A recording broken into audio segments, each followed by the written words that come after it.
Hey everybody, Evan with the Grainiac. We're going to get right into it here. So I got this piece of wood from a past client. They wanted me to rehab this slab of a coffee table they had. I had to make a router sled big enough to handle it.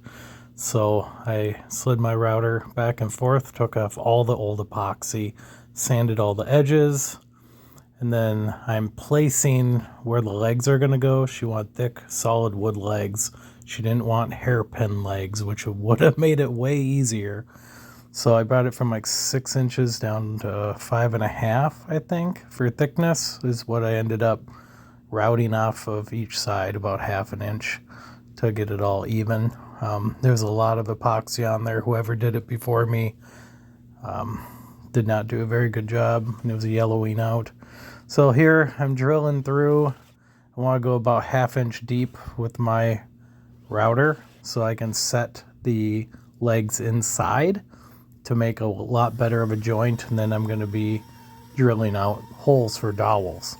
So I'm going to have it set in and having dowels go about 1.5 inches up each way. So I cut 3-inch dowels that are 1 inch diameter. So this part takes a little while. I keep on forgetting how messy these routers are. They just throw sawdust and dust everywhere. They're messy and you get full of it. The crack, she did not want me to do bow ties. Again, this was for a current customer. So pretty much I just gave options, and she told me what she wanted to pay. So I just kind of went with that. I'm chiseling out the corners to make those square because it's hard to obviously get corners with the round bit. So I just use my chisel. Usually just pushing down is enough to get the corners squared up. Then I'm going to try to drop in the leg. Make sure to number them first. 1 for 1, 2 for 2, 3 for 3. Just like that. See the 3 match with the 3. These legs I already had. They're 2x6s. The guy, the auction that I bought all my wood from recently, he already had these legs. He was going to make hanging shelves off of them. So I just repurposed them into legs for this project. So I kind of lucked out that I had some lumber around. It was already finished, sanded, epoxied, and kind of matched the wood. Once I do end up staining it, you'll see what that looks like. It turned out really well. So squaring up the corners on leg number 2, and a lot of this stuff takes a little extra because sometimes it's not quite square on the edges. So this one I think I have to go over a few times, get in there, and you know where it touches, you can feel it. And then again, like I said, I'll go through, drill some holes, put some dowels in.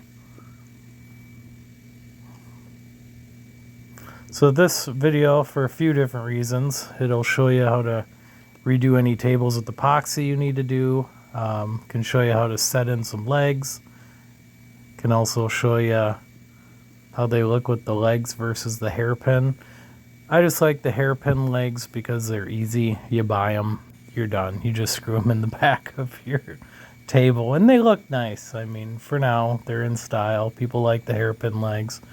If I had to cut down lumber and make table legs for this, there's a reason why I'm only doing 3 of them. It's a lot of work to do that 4th one. And this whole piece with the legs on it, lifting it up, probably is upwards of 60 pounds, I would say, if anything more than that.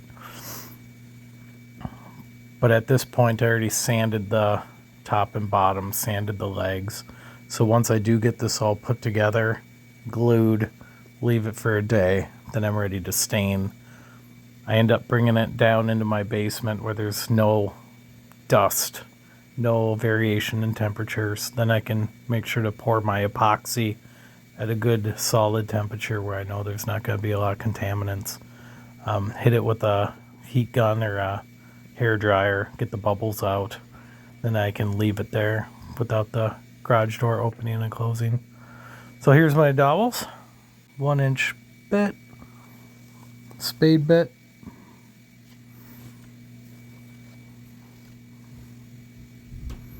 And so the trick I used for lining this up on my wood was I put paint on the tips of the dowels and dropped my wood down onto the paint tipped ends so I knew where to cut my holes on the wood. Otherwise, I guess you could just measure it an inch in and an inch in, but I trust this more than I trust my measuring sometimes, you know.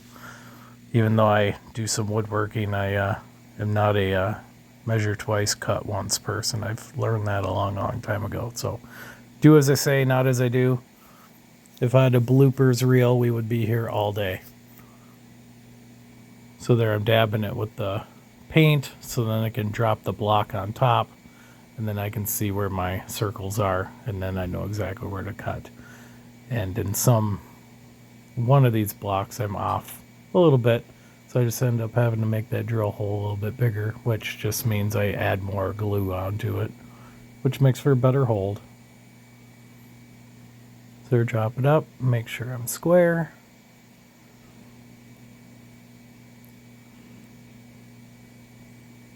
There's a little bit of wiggle room, so that's fine. Then you can see your circles on the bottom. You know exactly where to drill. Then you don't have to guess.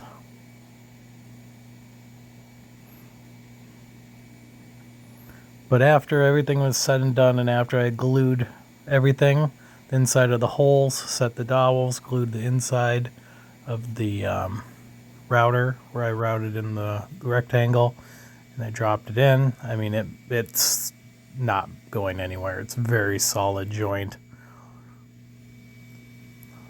You'd have to drop it down 3 flights of stairs before those legs go anywhere. So I was really happy with how it ended up. I just knew that my customer was really concerned about it being solid, being that she didn't want the metal legs.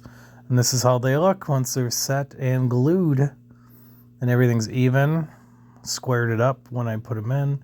So here, after the epoxy now, sorry, you can see my epoxy videos. Everybody knows how to epoxy at this point. But I am showing you how I'm zipping off all these drips.